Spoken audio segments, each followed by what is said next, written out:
प्यारे विद्यार्थियों, एक बार फिर से आप अपने चैनल आओ सीखें भूगोल में हैं।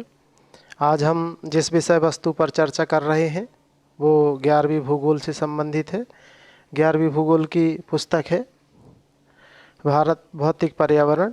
इसकी चर्चा होगी इसके पहले अध्याय की। आप समझ ही गए होंगे 11वीं भूगोल से संबंधित चर्चा होगी। ये आप लोग देखिए, ये पुस्तक है हमारी, और जब हम पुस्तकें पढ़ते हैं तो हमारी नज़रें होती हैं नीचे। आप लोग ध्यान दें, आप लोग विद्यार्थी जीवन पे हैं।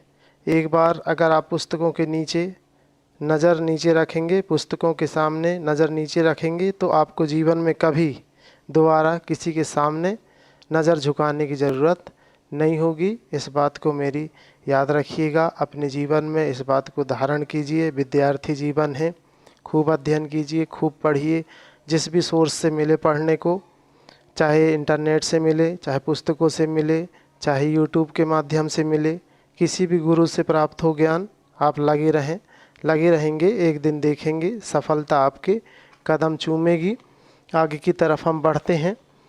तो भारत, ये जो 11वीं भूगोल है, इसमें 3 पुस्तकें आपको मिलेंगी, 2 थ्योरी की और 1 प्रैक्टिकल की। ठीक है, तो ये हम एक पुस्तक उसमें से हम चर्चा के लिए लाए हैं। आज हम टॉपिक चर्चा के लिए लाए हैं वो है अध्याय 1 भारत स्थिति। ठीक है, इसके बारे में हम पहले भी पिछले 2 वीडियो बना चुके हैं। भारत सामान्य परिचय भाग 1, भारत सामान्य परिचय भाग 2। लेकिन वो वीडियो थोड़ा सा इससे गहराई से बने हैं वीडियो, मतलब थोड़ा सा डीपली है। इसीलिए मैंने सोचा एक सामान्य चर्चा 11वीं के बच्चों के हिसाब से ले आऊं, इसलिए मैं आपके लिए वीडियो लाया हूं। ये विशेष तौर से 11वीं के बच्चों के लिए ही है, या जिनको भूगोल से संबंधित आधारभूत समस्या है, समझने में कोई दिक्कत है, वो भी इसको देख सकते हैं। तो हम चर्चा करते हैं। पहला जो टॉपिक है आज, पुस्तक भारत भौतिक पर्यावरण जो हमने दिखाया आपको, अध्याय 1 भारत स्थिति। अब हमने यहाँ पर मैप बना रखा है, आप देख रहे होंगे, ये पूरे विश्व का नक्शा है। आप देखे भी होंगे पहले की तरफ में, ये पूरे विश्व का नक्शा है। और इस तरफ में अगर हम देखें तो यहाँ पर ये, यहाँ से लेकर ये पूरा की पूरा हिस्सा, ये इतना बड़ा जो हिस्सा आपको दिखाई दे रहा है, ये पूरा हिस्सा जो है ये एशिया महाद्वीप कहलाता है। और एशिया महाद्वीप का जो हमारा देश है वो है भारत। दिखाई दे रहा होगा यहाँ पर हमारा भारत, ये बाउंड्री, ये वाला पूरा, ये इतना छोटा सा हमारा भारत है एशिया महाद्वीप में। आपको पता होना चाहिए कि एशिया महाद्वीप विश्व का सबसे बड़ा महाद्वीप है। क्षेत्रफल के हिसाब से भी बड़ा है, क्षेत्रफल के दृष्टिकोण से भी सबसे बड़ा है, और जनसंख्या के दृष्टिकोण से भी सबसे बड़ा महाद्वीप जो है वो है एशिया महाद्वीप। और इस एशिया महाद्वीप के, इस देखें आप दक्षिणी हिस्से पर, इस एशिया महाद्वीप के नीचे की तरफ में ये हमारा है भारत, जिसको आप इंडिया के नाम से भी जानते हैं। तो हमारे भारत का नाम जो है आप लोगों को हम पिछली क्लास में बता चुके हैं। आप देख लीजिएगा भारत को किन किन नामों से जाना जाता है। भारत को जाना जाता है आर्यावर्त। आर्यावर्त, आर्यावर्त क्यों कहते हैं? क्योंकि हमारे भारत के उत्तर वाले भाग में आर्य लोग निवास करते थे, इसलिए भारत का नाम पड़ा आर्यावर्त। भारत का नाम है भारत। तो हमारे भारत में एक महान तपस्वी तेजस्वी राजा थे, तो उनका नाम था राजा भरत। राजा भरत के नाम पर हमारे देश का नाम रखा गया भारत। फिर इसके बाद जो है हमारे भारत में ईरानी लोग जो है आए, या ईरानी लोग जो है सिंधु नदी को इंडस कहते थे, सिंधु इंडस कहते थे। तो मतलब सिंधु नदी, यहाँ पर सिंधु नदी भारत के उत्तर में, तो जो ईरानी और फारसी लोग थे वो इंडस बोलते थे। तो इन लोगों के कारण से जो है भारत का नाम, वो सॉरी इंडस नहीं बोलते थे, ईरानी लोग जो है इस नदी को, सिंधु नदी को हिंदू बोलते थे, हिंदू। और इसके पास में रहने वाले लोगों को हिंदू नाम दिया उन्होंने। ठीक है, तो ये हिंदू और हिंदू नदी के आसपास रहने वाले लोगों का नाम फिर नामकरण हुआ भारत का हिंदुस्तान। ठीक है, इसके बाद इंडस की बात करें, ग्रीक जो लोग थे, ग्रीक लोगों ने इसी सिंधु नदी को इंडस नाम दिया। क्या नाम दिया? इंडस। इंडस नाम दिया और इसी से फिर बाद में इंडिया शब्द की उत्पत्ति हुई। ठीक है, तो जो ग्रीक लोग थे उन्होंने इंडस नाम दिया, या यूनानी लोग कह सकते हैं, इंडस नाम दिया, इंडिया इसी से बना शब्द है। तो ये जो है सिंधु नदी का बहुत बड़ा योगदान है हमारे भारत के नामकरण पे। अब हम आगे की तरफ में अपना रुख करते हैं। सामान्य जानकारी हमें क्योंकि चर्चा करना है, बहुत विशद आप लोगों की अगर हम विषय वस्तु देंगे तो आप लोग हो सकता है कंफ्यूज हों, इसीलिए फिर हमने आप लोगों के लिए ये वीडियो बनाया है ताकि आप विधिवत एक पढ़ाई का शुरुआत कर दें। अब भारत के क्षेत्रफल जो है, भारत का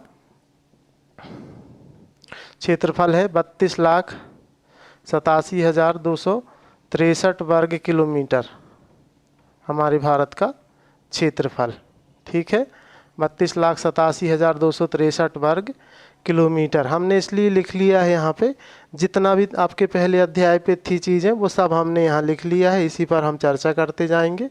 ठीक है, तो क्षेत्रफल जो है हमारे भारत का, क्षेत्रफल के हिसाब से, क्षेत्रफल के दृष्टिकोण से भारत विश्व का 7वां बड़ा देश है। क्षेत्रफल के दृष्टिकोण से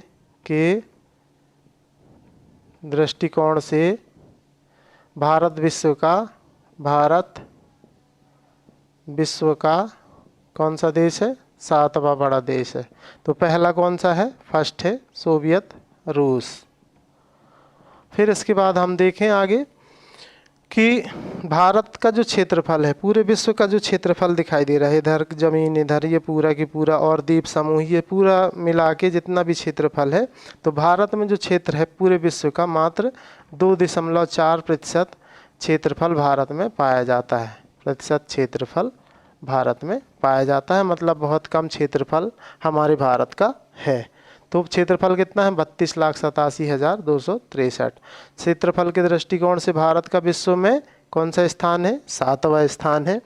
और कितना प्रतिशत भाग पाया जाता है पूरे विश्व के प्रतिशत का? 2.4% क्षेत्रफल पाया जाता है। इसके बाद क्षेत्रफल के बाद हम जनसंख्या की बात करें तो जनसंख्या जो है भारत की है, जनसंख्या 121 करोड़। 121 करोड़ मतलब इसको बोलें तो 1,21 करोड़। 1,21 करोड़ हम ये भी बोल सकते हैं। और ये है जनगणना 2011 के अनुसार। जनगणना 2011 के अनुसार, ये 2011 के अनुसार इतनी जनसंख्या है हमारे भारत की। और जनगणना 2011 क्यों? क्योंकि ये तो 2024 चल रहा है, तो आपको ये ध्यान होना चाहिए। जनगणना इसलिए क्योंकि कोरोना महामारी के कारण से जनगणना 2021 नहीं हो पाई, इसलिए हमें पुराने आंकड़े पढ़ाए जाते हैं। ठीक है, तो हर वर्ष में भारत में भारतीय सर्वेक्षण विभाग जो है वो जनगणना कराता है, जनसंख्या जनगणना कराता है। और ये जो है हमारे पास नए आंकड़े उपलब्ध होते हैं, लेकिन 2021 में जनगणना नहीं हुई। उसका परिणाम ये हुआ कि हमारे पास आंकड़े नहीं हैं, इसलिए पढ़ा जा रहा है 2011 का। और पूरे विश्व के क्षेत्रफल का 17.5 पूरे विश्व की जनसंख्या का 17.5% जनसंख्या 17.5% जनसंख्या हमारे भारत में निवास करती है, हमारे भारत में है।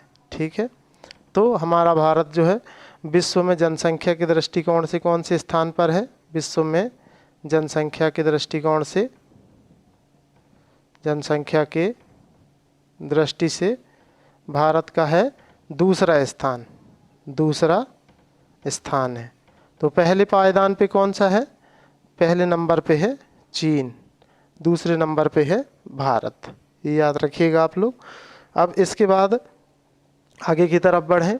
अच्छा, हम अपडेट होना चाहें तो अभी 2024 में 8 जून को मैंने वर्ल्ड मीटर देखा था, उसमें दिखा रहा था 144 करोड़ जनसंख्या है भारत की, मतलब 1 अरब 44 करोड़। और यहाँ पे हम 1 अरब 21 करोड़ पढ़ रहे हैं। तो ये लेकिन ये वैध आंकड़ा नहीं होगा, इसीलिए आप इसका इस्तेमाल करेंगे 121 करोड़ का। ठीक है।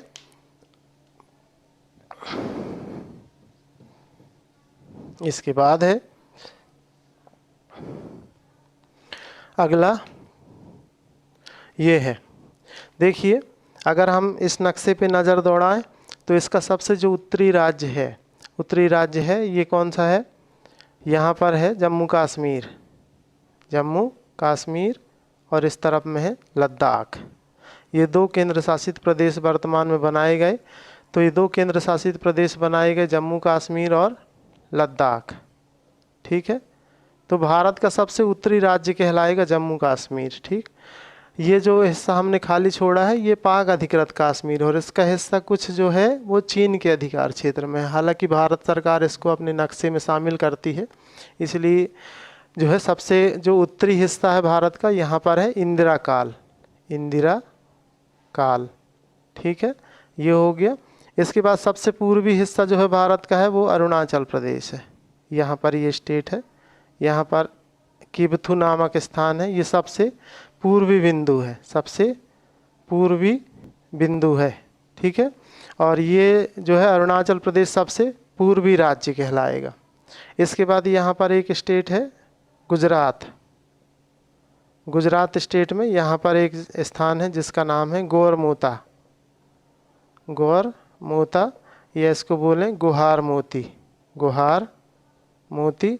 ये भारत का सबसे पश्चिमी बिंदु है, भारत का सबसे पश्चिमी बिंदु है। और भारत की मुख्य भूमि का सबसे दक्षिणतम बिंदु जो है यहाँ तमिलनाडु राज्य में है कन्याकुमारी, कन्याकुमारी। और कन्याकुमारी का एक स्थान है कैप कैमोरिन, कैप कैमोरिन। ये भारत का सबसे दक्षिणतम हिस्सा है। ठीक है, तो मतलब राज्य है तमिलनाडु, स्थान कन्याकुमारी, और अगर हम और छोटी सी प्लेस की बात करें तो कैप कैमोरिन। ठीक, और भारत का जो सबसे दक्षिणतम हिस्सा है वो है, यहाँ से आप अगर देखें तो इधर अंडमान निकोबार द्वीप समूह है। तो अंडमान निकोबार द्वीप समूह के सबसे निचले वाले हिस्से में इंदिरा पॉइंट है, इंदिरा पॉइंट।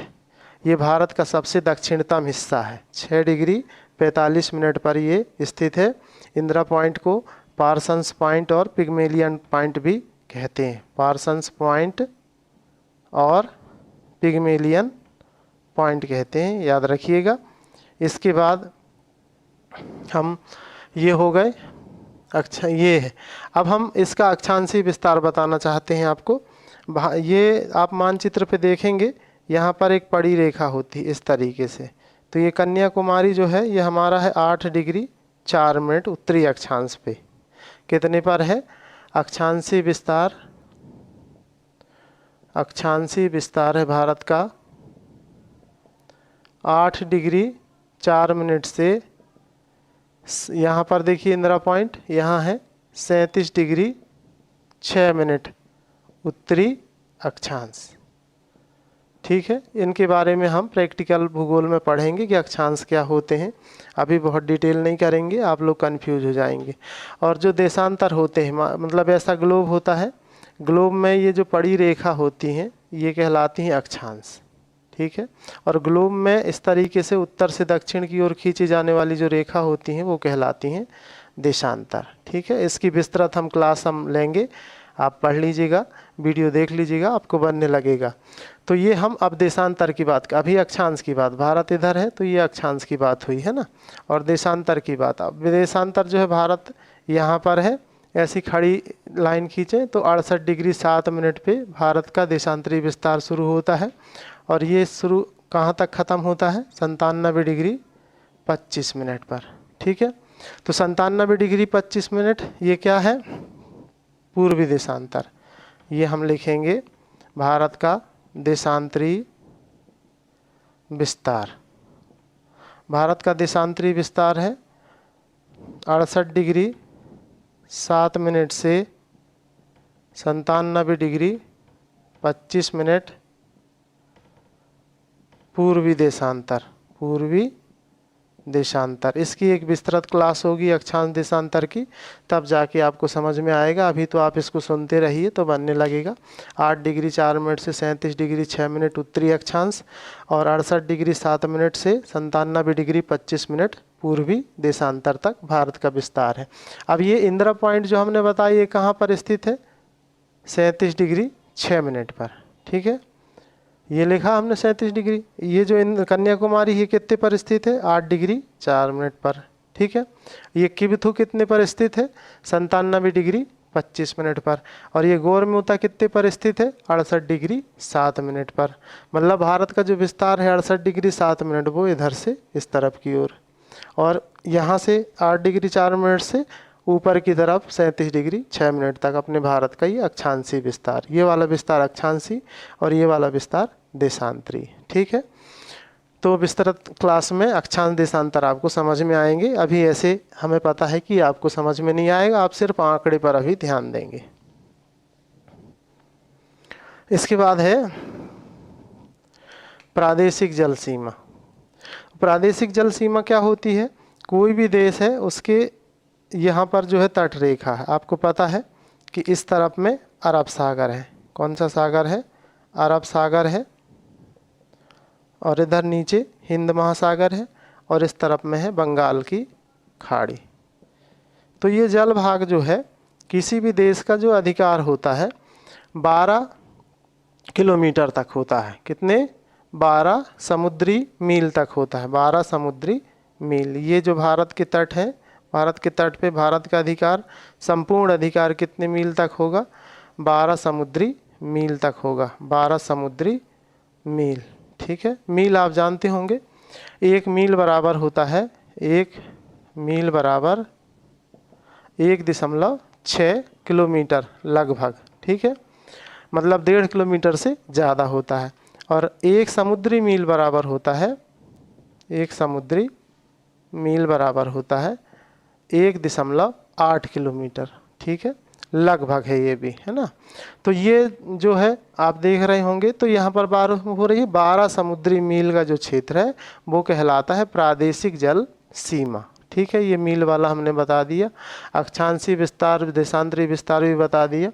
देखो, अक्षांशी और देशांतरी विस्तार की बात करें तो यहाँ पूर्व से पश्चिम, मतलब ये पूर्व और ये पश्चिम, और ये उत्तर और ये दक्षिण। पूर्व से पश्चिम का विस्तार भी लगभग 30 डिग्री का है भारत का, और उत्तर से जो दक्षिण, ये पूर्व से पश्चिम का जो विस्तार है भारत का लगभग कितने डिग्री है? 30 डिग्री है। और यहाँ का समय जो है और यहाँ के समय में 2 घंटे का अंतर होता है।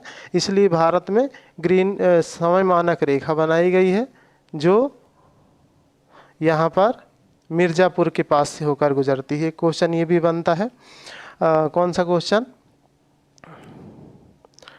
82.5 डिग्री 82 डिग्री 30 मिनट, है ना, समय मानक रेखा या भारतीय समय मानक रेखा।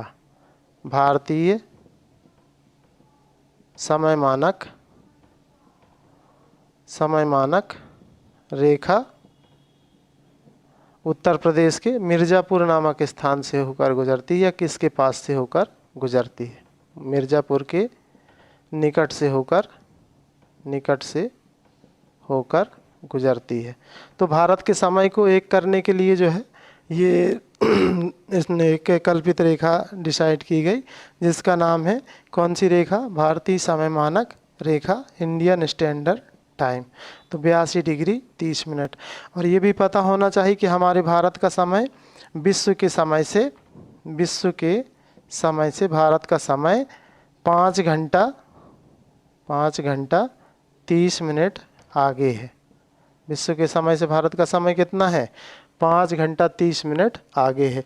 इस पर भी एक अलग ही क्लास लगेगी जब हम आपको देशांतर रेखा के बारे में बताएंगे, है ना। एक देशांतर रेखा होता है, उसमें 4 मिनट का अंतर होता है। तो उसी संदर्भ में हम जब चर्चा करेंगे तो आपको ये क्लियर हो जाएंगी। ठीक है, तो ये क्लियर कब होगा? जब हम अक्षांश और देशांतर को पढ़ेंगे। वीडियो जब बनेगा तो आप देखिएगा, उससे आपको पता चल जाएगा कि किस तरीके से अक्षांश और देशांतर रेखाएं समय का निर्धारण करती हैं। ठीक है, देशांतर रेखा समय का निर्धारण करती है, याद रखिए। देशांतर रेखा कौन सी होती है? मानचित्र पर जो खड़ी रेखाएं होती हैं या उत्तर से दक्षिण की तरफ जो खींची जाती हैं रेखाएं वो कहलाती हैं देशांतर रेखाएं। इतनी चीज़ें आप लोग समझ गए हों तो हम आगे की तरफ बढ़ें और जो है आगे की चर्चा हम करें। ये पूरे अध्याय का हमने जो है इसको मिटा भी दें, अब आपने लिख ही लिया होगा। देखिए इसके बाद हो गया उत्तर से दक्षिण विस्तार। तो यहाँ पर हमने बताया था इंदिरा काल है और यहाँ पर बताया था कन्याकुमारी। यहाँ से अगर हम एक लाइन सीधी खींच दें यहाँ पर तो ये होगी 3214 किलोमीटर। तो भारत की उत्तर से दक्षिण तक की जो लंबाई है वो 3214 किलोमीटर है। नोट कर लीजिएगा, उत्तर से दक्षिण की लंबाई, उत्तर से दक्षिण की लंबाई कितनी है 3214 किलोमीटर। और पूर्व से पश्चिम यहाँ पर बताया था गोरमोता और इधर बताया था क्या किबथू। इन दोनों के बीच में कितना डिस्टेंस है, इन दोनों के बीच में है 2933 किलोमीटर।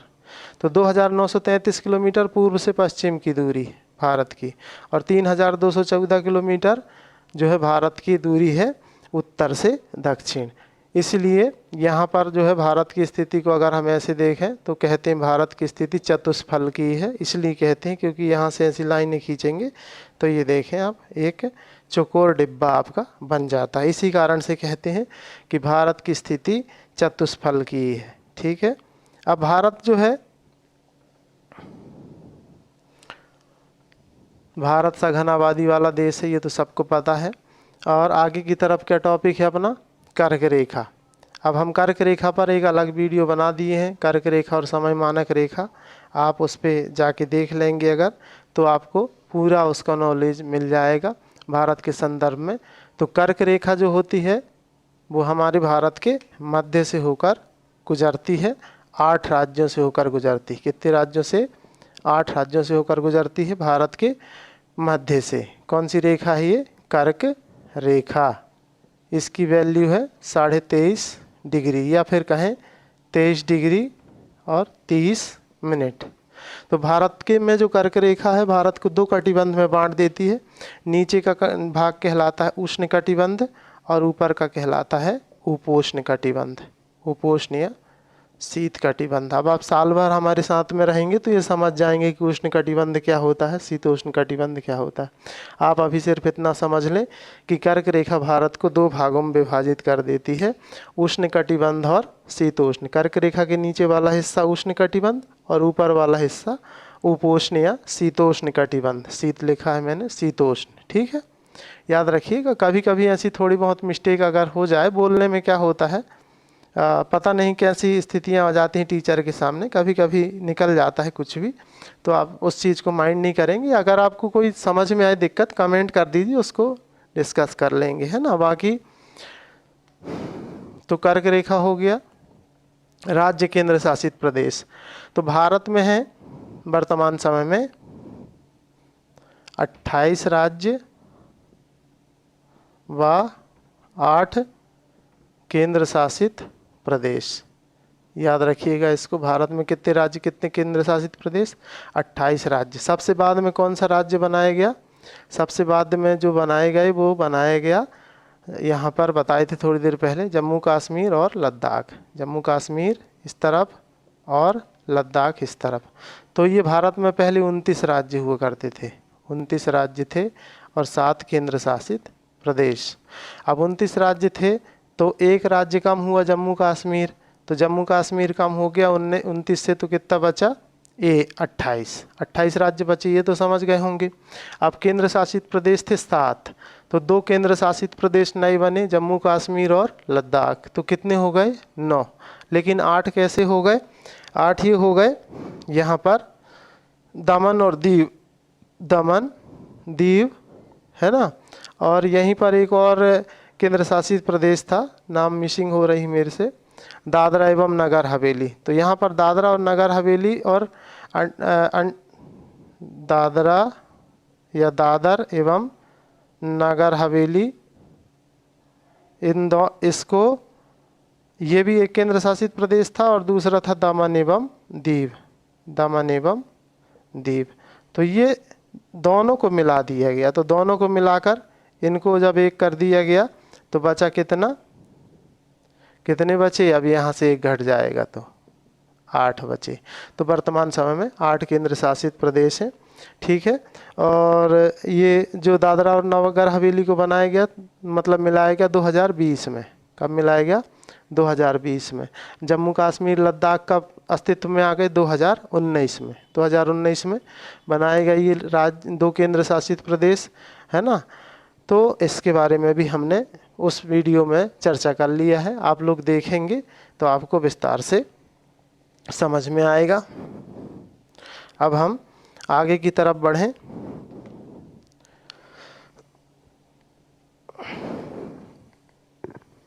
आगे की तरफ देखें, राज्य केंद्र शासित प्रदेश हो गया। भारत को एक उपमहाद्वीप कहा जाता है। देखिए, भारत एक उपमहाद्वीप के रूप में है। इसमें 5 देशों को शामिल किया जाता है भारतीय के उपमहाद्वीप में। एक देश है पाकिस्तान,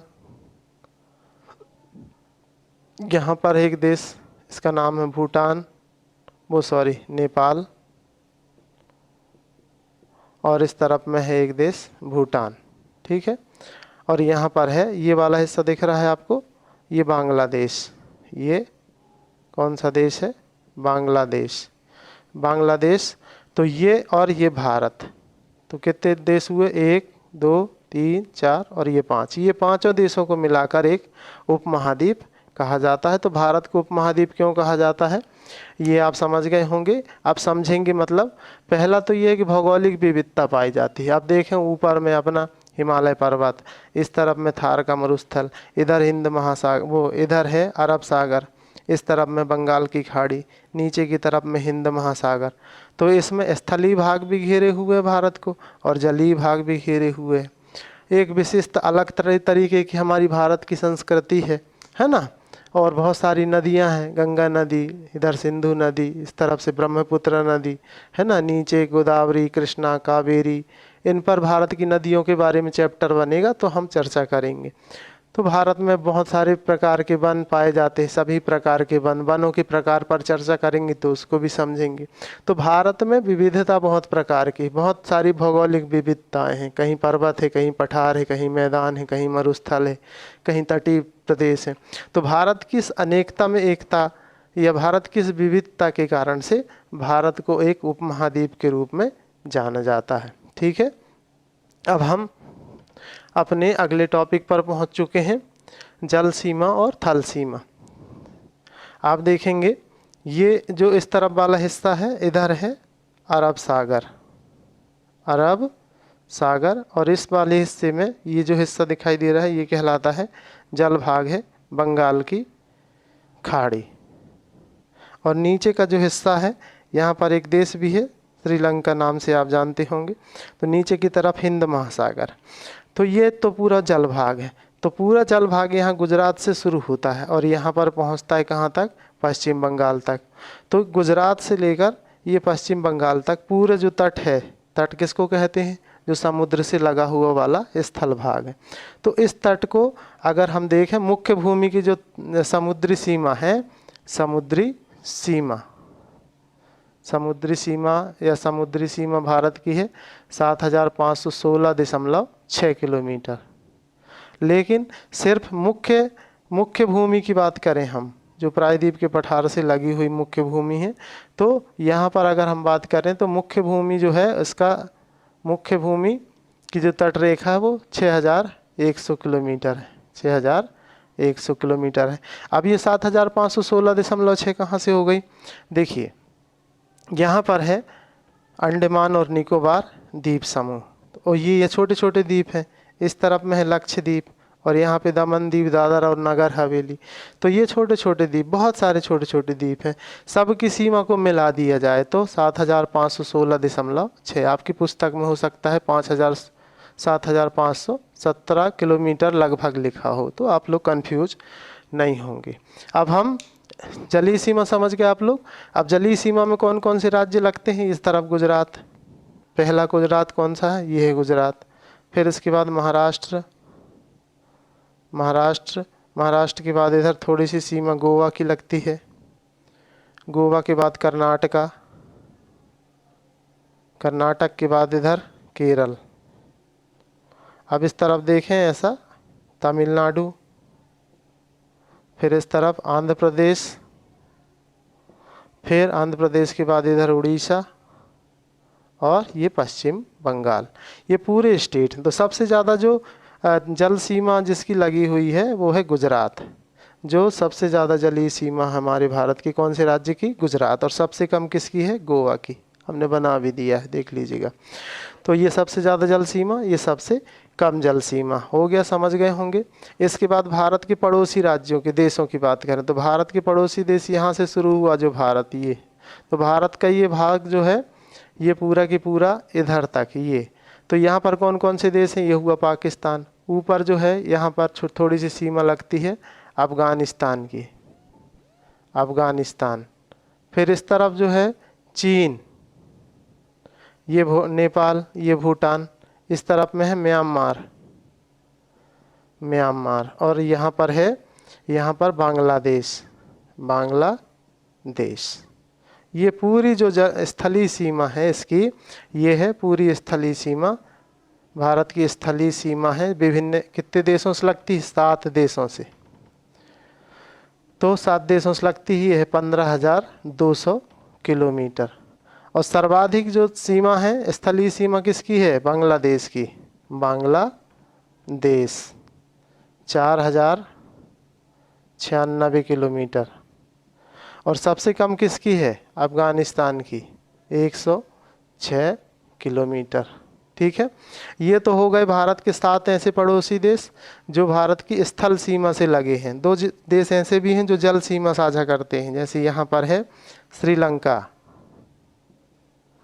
और इस तरफ में एक देश है जिसका नाम है मालदीव, मालदीव। तो ये 2 देश जल सीमा। तो टोटल जो भारत के पड़ोसी देश हैं कितने हुए जो सीमा साझा कर रहे हैं? 9 देश, 9 देश। 7 स्थलीय सीमा साझा करते हैं और 2 स्थलीय सीमा साझा करते हैं। अब 11वीं वाले बच्चे भी आ जाओ प्लेटफॉर्म पे, आप लोगों को भी पढ़ाई शुरू करना है। ठीक है, बहुत बहुत धन्यवाद। जितनी भी विषय वस्तु थी हमने सभी चीज़ों को संक्षेप में आपको समझाया है ना। इन्हीं टॉपिकों को हम विस्तार से कभी एक एक करके समझाएंगे। ठीक है, जितना भी था एक अध्याय हमारा इसमें कंप्लीट हो जाता है। ठीक, बहुत बहुत धन्यवाद आप लोगों को।